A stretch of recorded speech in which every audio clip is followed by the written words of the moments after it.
जय हिंद प्यारे बच्चों। 4-5 दिन का गैप आ गया अपने वीडियो अपलोड करने में, तो आपको थोड़ी तकलीफ़ हुई होगी, उसके लिए थोड़ा सा खेद है।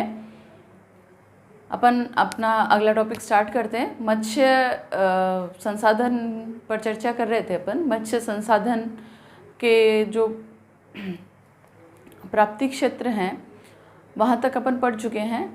भारत में अगर बात की जाए तो भारत में संभावनाएं काफ़ी हैं, परंतु जितना उत्पादन या व्यापार मछलियों का भारत में होना चाहिए उतना नहीं है।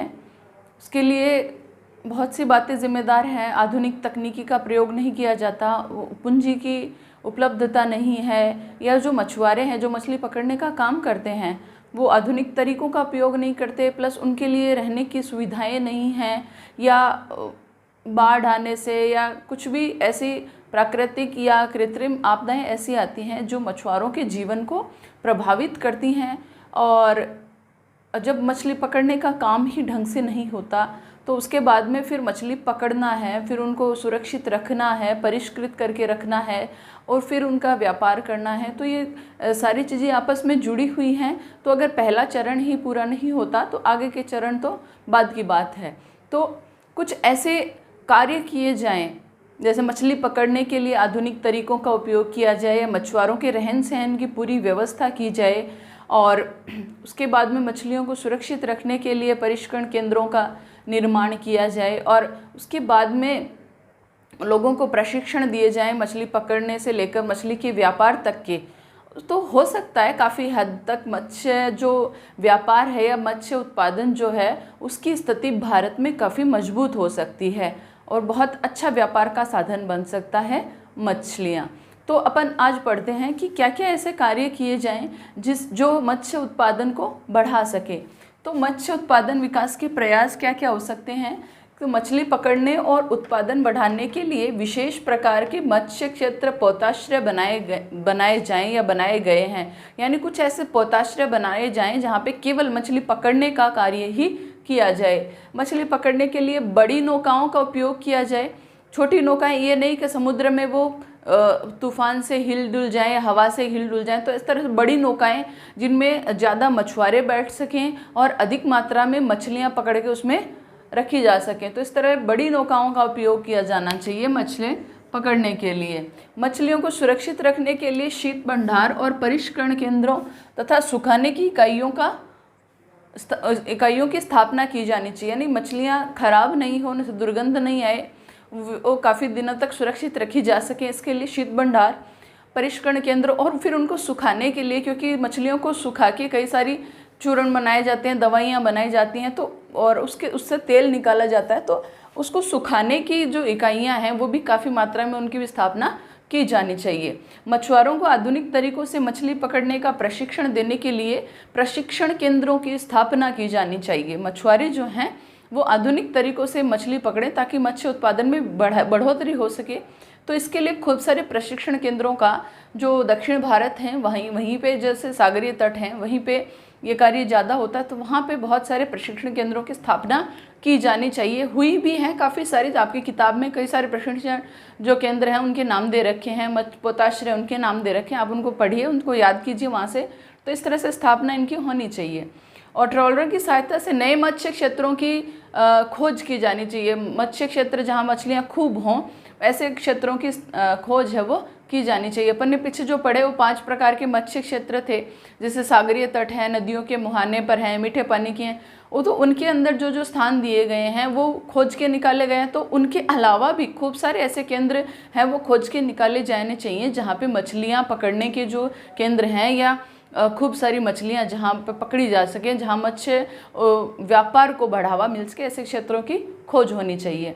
मछुआरों की दशा सुधार हेतु सहकारी समितियों की स्थापना की जानी चाहिए। तो इस तरह से कुछ ऐसे प्रयास हैं जिनसे मत्स्य उत्पादन जो है वो बढ़ाया जा सकता है और एक बहुत ही अच्छा व्यापार भारत में किया जा सकता है।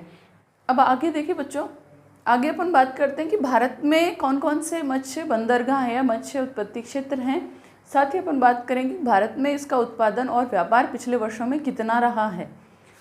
तो इसको मानचित्र से समझ लेते हैं, क्योंकि देखो इस बार भी लौह अयस्क लौह अयस्क उद्योग के जो क्षेत्र थे या विश्व में जो लौह अयस्क प्राप्ति क्षेत्र थे उनका मानचित्र वर्णन आया था, 4 प्रमुख स्थान आए थे उसके अंतर्गत। तो हो सकता है मत्स्य प्राप्ति क्षेत्र है या फिर बंदरगाह है, आ जाए। बहुत पूरी संभावनाएं हैं इस बार बंदरगाह आने की।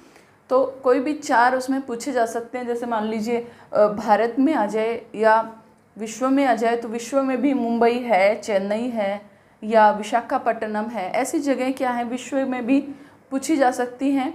तूतीकोरिन है। और अगर भारत में आता है तो इसमें से कोई 4 मान लो आ जाए, कोई भी 4, पोरबंदर दे दिया, मुंबई दे दिया, कोचीन दे दी, पाम्बन दे दिया। इस तरह से कोई सा भी 4 जो जगह हैं वो दी जा सकती है, पूछी जा सकती है। उसमें कोई बाउंडेशन नहीं है कि अपन केवल कुछ ही स्थान है उनको देख कर छोड़ दें। तो इस तरह से अपन थोड़ा सा नक्शा बनाया अपन ने मत्स्य बंदरगाह दर्शाने के लिए। तो ये देखिए यहाँ तक ये गुजरात के हो गए, ये इसके महाराष्ट्र के हो गए, फिर ये कर्नाटका के हो गए, फिर ये नीचे अपन चलें तो केरला के हो गए, और इधर अगर आएंगे तो ये इसके तमिलनाडु के, ये आंध्र प्रदेश के, और ऊपर है वो उड़ीसा, और उधर और आगे चलेंगे तो कोलकाता जैसे पश्चिम बंगाल का हो जाएगा। तो पोरबंदर है, मांगरोल है, एक चीज़ ये मांगरोल है, और इधर मंगलोर है। वो मांगरोल जो है वो गुजरात में है, नाम में थोड़ा कंफ्यूज मत होइएगा बिल्कुल भी। तो एक सेम लगता है पर अलग है। मांगरोल गुजरात में है और मंगलोर कर्नाटका में है। मांगरोल गुजरात में, मंगलोर कर्नाटका में है। मुंबई, बांद्रा, अलीबाग, रत्नागिरी, देवगढ़ है। एक सूरत है, सूरत भी बहुत इंपॉर्टेंट है। सूरत कहाँ है? सूरत गुजरात में, और इधर है, इधर कोने में। और ये सारे कहाँ हैं? महाराष्ट्र में। कारवाड़, मंगलोर भी काफ़ी इंपॉर्टेंट है। कोझिकोड भी इम्पॉर्टेंट है। ये सारे कर्नाटका में हो गए। कोचीन, आलप्पी, तिरुवनंतपुरम, ये सारे कहाँ हो गए? केरला में। आपकी किताब में और भी खूब सारे नाम दे रखे हैं, अपने बोर्ड पे ढंग से आ जाए, आपको दिखाई दे जाए। अपन ने कुछ ही नाम लिए हैं। और इधर केरला के बाद में अगर अपन इधर चलते हैं तो ये तमिलनाडु में तूतीकोरिन इम्पॉर्टेंट है। पिछली बार 10th में आया हुआ है तूतीकोरिन। पाम्बन द्वीप ये भी इम्पॉर्टेंट है। पुदुचेरी, चेन्नई, ये सारे इम्पॉर्टेंट है तमिलनाडु वाले। नेल्लौर, मछलीपट्टनम, काकीनाडा, विशाखापट्टनम, ये सारे आंध्र प्रदेश के अंतर्गत आ गए। तो भारत का जो मानचित्र आता है उसमें आउटलाइंस बनी हुई होती हैं राज्यों की, तो उसमें इतनी दिक्कत आपके होगी नहीं। अगर आप मानचित्र के साथ साथ आप ये भी याद कर लें कि जैसे मुंबई कौन से राज्य में है, मछलीपट्टनम कौन से राज्य में है, तूतीकोरिन कौन से राज्य में है, तो उसके बाद में आपको केवल राज्यों की स्थिति याद करने की ज़रूरत है। जो अपने प्रीवियस वीडियोज़ में अपन ने 11th के जो वीडियो बनाए हैं उनमें दर्शाया भी है कि कौन सा राज्य वो भारत में कहाँ स्थित है। कई बच्चों को कन्फ्यूज़न रहता है, तो उनको पहले ये चीज़ क्लियर करनी चाहिए कि भारत के कौन से राज्य की स्थिति कहाँ पे है। अगर आप वो चीज़ क्लियर कर लेंगे तो सभी जो जितने भी उद्योग धंधे हैं या ये जो जैविक अजैविक संसाधन है जो अपन पढ़ रहे हैं, आगे भी पढ़ेंगे, उनके जो मुख्य स्थान हैं वो स्थान है वो कौन से राज्य के अंतर्गत आते हैं, कौन से राज्य में आते हैं। तो आपको अगर राज्य याद हैं, राज्य की स्थिति याद है, तो आप वो चीज़ आराम से याद कर सकते हो, उसको ज़्यादा रटने की ज़रूरत आपको नहीं पड़ेगी। तो ये हो गए अपने मुख्य मत्स्य बंदरगाह, या बंदरगाह भी देख लीजिए आप। अब लास्ट में इसके मछली जो है उसका उत्पादन और व्यापार भारत में कैसा है, तो 2013-14 में भारत में जो है 95.80 लाख टन मछलियों का उत्पादन हुआ था। भारत है वो विश्व में चीन के बाद दूसरे स्थान पे है मत्स्य उत्पादन, मत्स्य व्यापार में।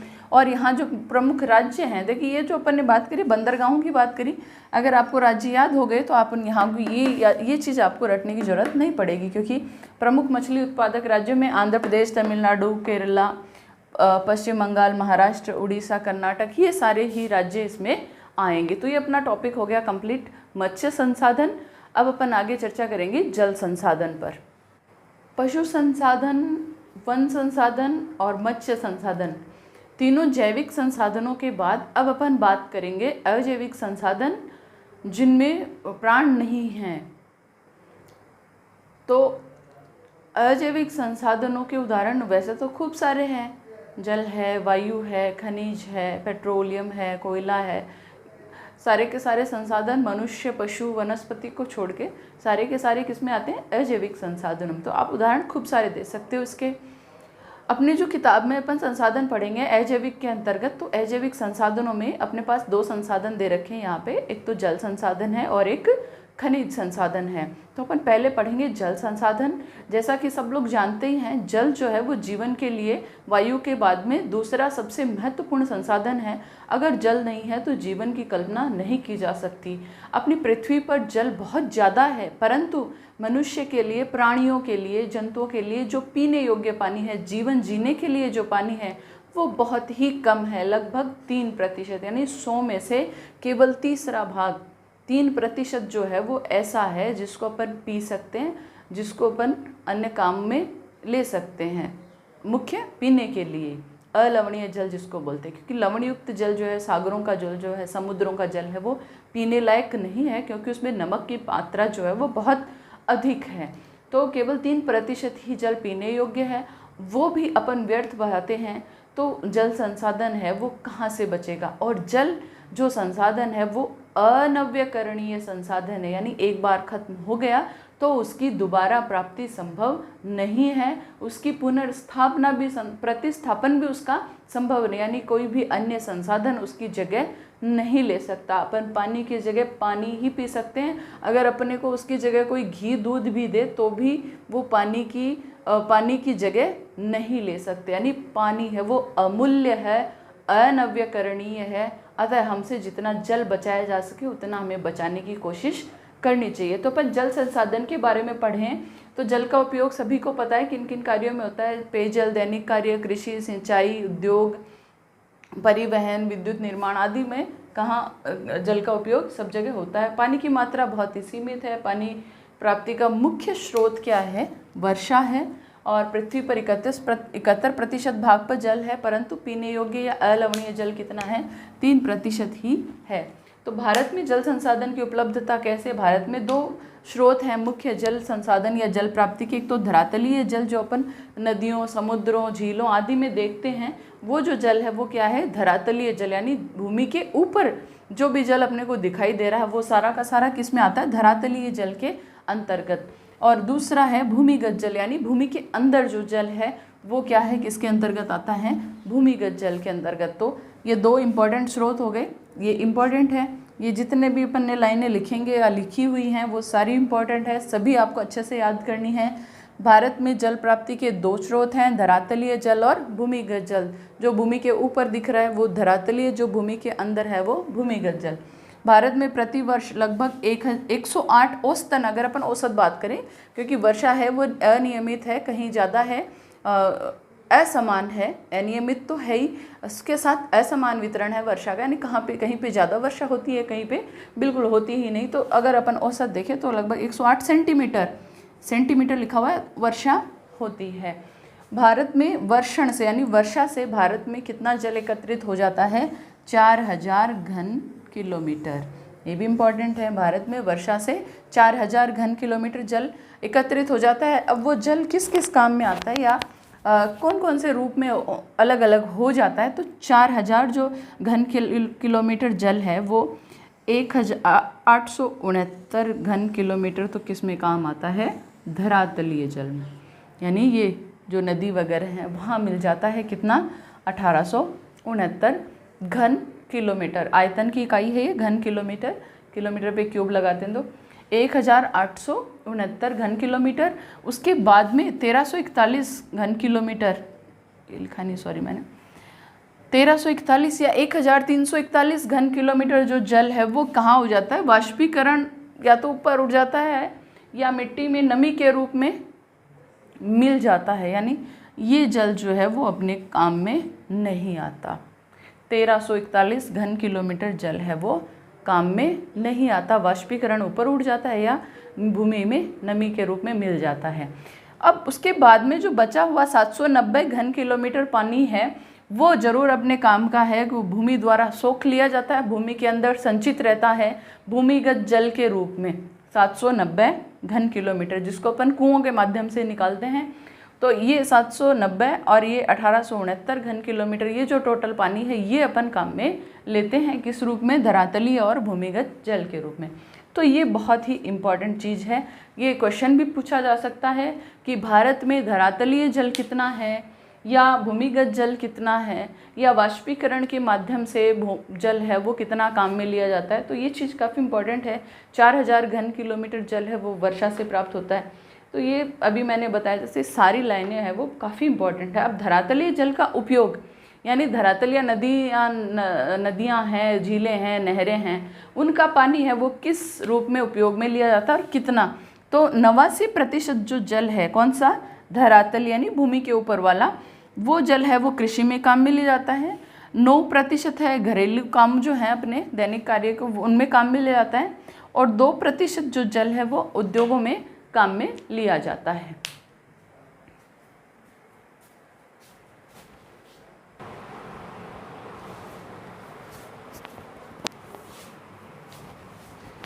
तो धरातलीय जल के बाद में अब अपन बात करते हैं भूमिगत जल की, जो कि 790 घन किलोमीटर जिसकी मात्रा है वर्षा के माध्यम से जो 4000 घन किलोमीटर जल प्राप्त होता है उसमें। तो 790 घन किलोमीटर जो भूमिगत जल है उसमें से 430 घन किलोमीटर जल है वो भूमि की ऊपरी सतह तक पहुंचता है। ऊपर जो है जिसको अपन आराम से प्राप्त कर सकते हैं कुओं के माध्यम से, वो कितना है, 430 घन किलोमीटर। और उसके बाद में जो शेष बच गया 360 घन किलोमीटर, वो जो है जल वो कठोर चट्टानों के अंदर पहुंचा रहता है। जैसे तमिलनाडु वगैरह के जो क्षेत्र है जहाँ पे प्रायद्वीपीय पठारी क्षेत्र है, वहाँ पे क्या होता है, तालाबों से भूमिगत जल की प्राप्ति की जाती है। तो इस तरह से 430 घन किलोमीटर भूमि की ऊपरी सतह पे होता है और चट्टानों में 360 घन किलोमीटर जल है वो मिलता है। साथ ही भूमिगत जल जो है वो 92% कृषि के कार्यों में उपयोग किया जाता है, 3% घरेलू कार्यों में और 5% औद्योगिक कार्यों में प्रयुक्त किया जाता है। तो ये तो सारी इंपॉर्टेंट चीज़ें हो गई सारी की सारी, कि भूमिगत जल है, धरातलीय जल है, भूमिगत जल किस काम में लिया जाता है, धरातलीय जल है वो किस काम में लिया जाता है। जैसे 92% भूमिगत जल कृषि में उपयोग होता है, जबकि धरातलीय जल का 89% है वो कृषि कार्यों में उपयोग किया जाता है। तो ये आप अच्छे से याद कर लेना। इसके बाद में अगला जो इम्पोर्टेंट टॉपिक है वो है सिंचाई। कई बार आपका पढ़ा हुआ भी है तो इस पर कोई खास ज़्यादा ध्यान देने की तो ज़रूरत है, परंतु इतना ज़्यादा इसको याद करना, क्योंकि सिंचाई है वो सिंचाई होती क्या है, सिंचाई किन चीज़ों से की जाती है, सिंचाई का पानी प्राप्त करने के उपकरण क्या हैं, सिंचाई के साधन क्या हैं जैसे फव्वारे वगैरह हैं, सिंचाई की आवश्यकता क्यों होती है, सिंचाई लास्ट में अपन पढ़ेंगे कि जल संरक्षण और प्रबंधन किस तरह से किया जा सकता है। तो सिंचाई वाला जो टॉपिक है वो इम्पॉर्टेंट भी है प्लस इजी सा है, तो आप इसको ज़रूर पढ़िएगा। वैसे ज़्यादा इस पर मेहनत करने की ज़रूरत नहीं है, क्योंकि आप इसको अगर 1-2 बार पढ़ेंगे तो आपको अच्छे से याद हो जाएगा। तो सिंचाई किसे कहते हैं कि वर्षा की कमी के कारण जो शुष्क क्षेत्र हैं जहाँ पे वर्षा नहीं होती या कम होती है, वहाँ पे खेतों में कृत्रिम ढंग से जो जलापूर्ति की जाती है, यानी वर्षा नहीं होती तो कृत्रिम जलापूर्ति को क्या कहते हैं, सिंचाई।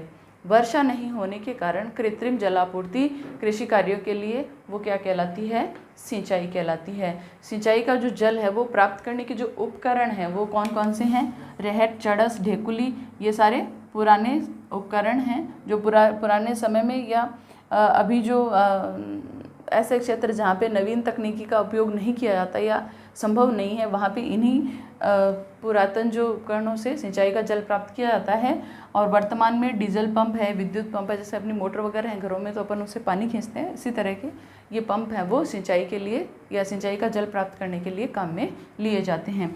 ये देखिए सिंचाई की आवश्यकता क्यों, ये मैंने लिखा नहीं है, आप अपनी किताब से कर लेना। सिंचाई की आवश्यकता क्यों है भारत में, सिंचाई की आवश्यकता या कहीं भी आप देख लीजिए सिंचाई की आवश्यकता, सबसे पहली बात तो ये है कि वर्षा की कमी, उसकी अनिश्चितता, उसकी असमानता, यानी कई जगहों पे तो वर्षा बहुत ज़्यादा हो जाती है, कई जगहों पे वर्षा कम होती है, वहाँ पे सिंचाई की आवश्यकता होती है।